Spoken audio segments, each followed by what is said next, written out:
भगवान श्री हरि विष्णु के 10 अवतारों में से एक भगवान श्री हरि विष्णु का वराह का अवतार भी है, जिसे श्री हरि नारायण का तीसरा अवतार माना जाता है।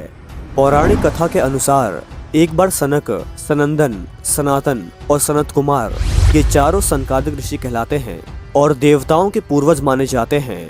संपूर्ण लोकों से विरक्त होकर चित्त की शांति के लिए भगवान श्री हरि विष्णु के दर्शन हेतु उनके बैकुंठ लोक में गए। बैकुंठ के द्वार पर जय और विजय नाम के 2 द्वारपाल पहरा दिया करते थे। जय और विजय ने इन सनकादिक ऋषियों को द्वार पर ही रोक लिया और बैकुंठ लोक के भीतर जाने से सनकादिक ऋषियों को मना करने लगे। जय और विजय के इस प्रकार रोकने पर सनकादिक ऋषियों ने क्रुद्ध होकर कहा, भगवान विष्णु के समीप रहने के बाद भी तुम लोगों में अहंकार आ गया है और अहंकारी का वास बैकुंठ में नहीं हो सकता।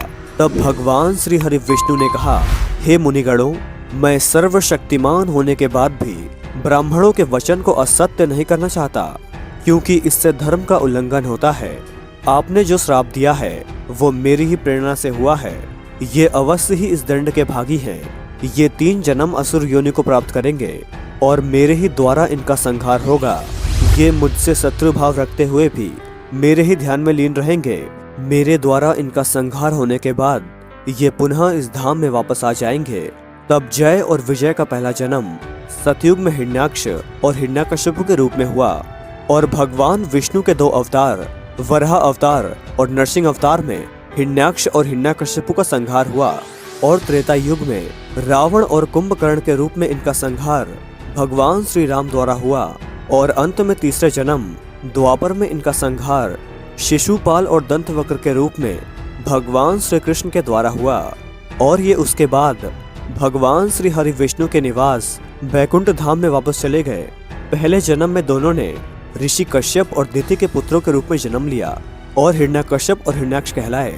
दोनों दैत्यों ने ब्रह्मा जी को प्रसन्न करने के लिए घोर तप किया।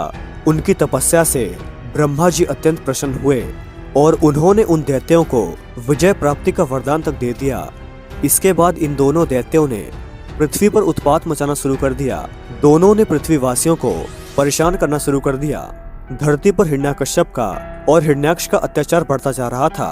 हिरण्याक्ष ने यज्ञ आदि कर्म करने पर लोगों को प्रताड़ित करना शुरू कर दिया।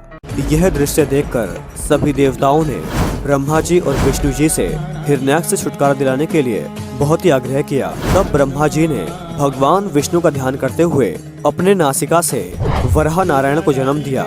इस तरह श्री हरि विष्णु के वराह अवतार का जन्म हुआ।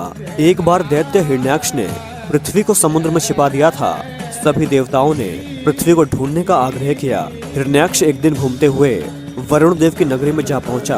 पाताल लोक में जाकर हिरण्याक्ष ने वरुण देव को युद्ध के लिए ललकारा। वरुण देव बोले कि अब मुझ में लड़ने का चाव नहीं रहा है। तुम जैसे बलशाली वीर से लड़ने के लिए अब मैं इस योग्य नहीं हूँ। तुम्हें विष्णु जी से युद्ध करना चाहिए। वरुण देव की बात सुनकर हिरण्याक्ष ने देव ऋषि नारद से नारायण का पता पूछा। देव ऋषि नारद ने उन्हें बताया कि नारायण इस समय वराह का रूप धारण करके पृथ्वी को समुद्र से निकालने के लिए गए हुए हैं। तब हिरण्याक्ष तुरंत उसी स्थान के लिए प्रस्थान कर गया, क्योंकि उसी ने ही पृथ्वी को समुद्र में छिपा रखा था। वहां पहुंचने पर हिरण्याक्ष ने देखा कि भगवान श्री हरि विष्णु वराह अवतार में पृथ्वी को ले जा रहे हैं। हिरण्याक्ष ने भगवान वराह को युद्ध के लिए ललकारा और महायुद्ध आरंभ हो गया। भगवान विष्णु ने अपने दांतों और जबड़ों से हिरण्याक्ष का पेट फाड़ दिया और पृथ्वी को फिर से अपने स्थान पर पुनः स्थापित कर दिया। दोस्तों, अगर आपको यह वीडियो अच्छी लगी हो तो वीडियो को लाइक करें और अगर आप चैनल पर नए हैं तो चैनल को सब्सक्राइब जरूर करें और बेल आइकन को जरूर दबाएं, ताकि इस चैनल पर आने वाली वीडियो सबसे पहले आपको मिल सके। और कमेंट में जय श्री हरि विष्णु अवश्य लिखें।